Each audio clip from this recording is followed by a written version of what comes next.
26개월 남아두고 있는 아빠인데 우리 애가 단순 발달 지연인지 자폐 증상인지 혼란스러워서 글 남겨봅니다. 아니야 라고 부정적 대답은 안 되고 있는 상태입니다. 특히나 폰 충전 케이블 선을 제일 좋아해서 선을 들고 계속 상하로 흔들고 10번 부르면 3-4번 정도 쳐다보는 편이고요. 특히나 혼자서 놀이하고 있을 땐 아무리 불러도 잘 안 보는 편이라 뭔가 혼자만의 세계에 빠져있을 때가 많다는 생각이 들 때가 많아요. 다행히 분리불안과 자해는 거의 없어졌다고 하고요. 재활발달치료 검사 예약해놓은 상태입니다.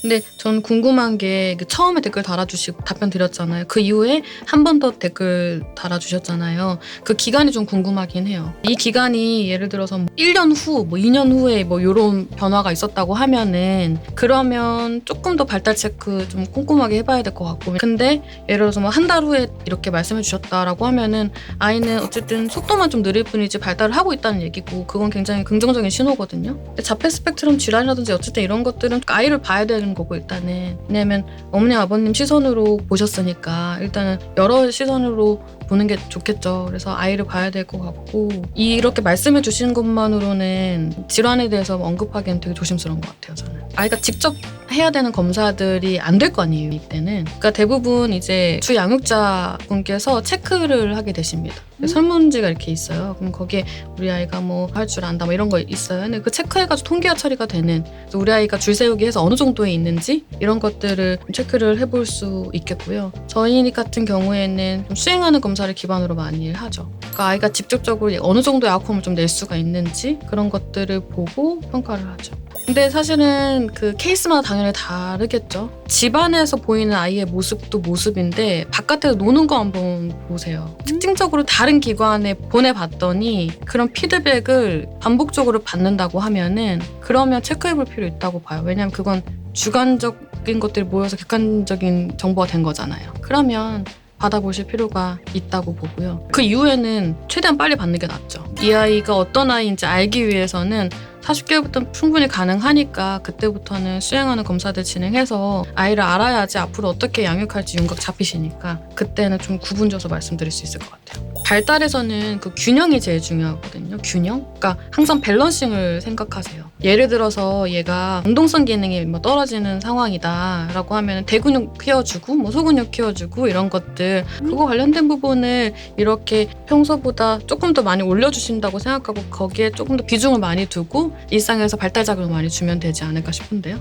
많이들 고민하시는 게 너무 무서워하세요. 너무 두려워하세요. 우리 운동하기 전에 인바디 검사하잖아요. 그렇게 생각해 주시면 어떨까 싶어요. 그냥 운동하면 어떤 게 내가 부족한지 모르고 그냥 운동하잖아요. 근데 인바디로 하면 내가 정확하게 내 복부인지 어딘지 알고 거기만 공략하면 되는 거잖아요. 근데 인바디 검사도 좀 두렵긴 하죠. 내 체중 알고 내가 부족한 거 알아야 돼. 근데 정확하잖아요. 내가 어떠한 그 부분 집중적으로 연습시켜보고 그리고 나서 그 부분이 특히나 좋아졌는지 안 좋아졌는지 체크해볼 수 있잖아요. 그러기 위해서는 되게 좋은 기준이 되는 거란 말이에요. 근데 그거를 이제 테스트, 검사 결과라고 생각하기 시작하면 너무 두려워지는 거거든요. 그래서 제가 진단을 빼고 생각하자. 그냥 내 상태가 어떤지 좀 객관적으로 모니터링 해보자. 그렇게 생각을 하셨으면 좋겠다라고 전화로 말씀을 좀 드리긴 하거든요. 그냥 초등학교 1학년 입학하기 전에는 웬만하면 검사 한 번도 안 받아보셨다고 하면 조금 놀라워요. 오히려 되게 어려울 텐데 그냥 검사 받아보고 아이에 대해서 알고 그리고 아이에 대해서 함께 나눌 수 있는 입이 하나 더 생기는 거예요. 두려워하지 마시라고 말씀드리고 싶어요.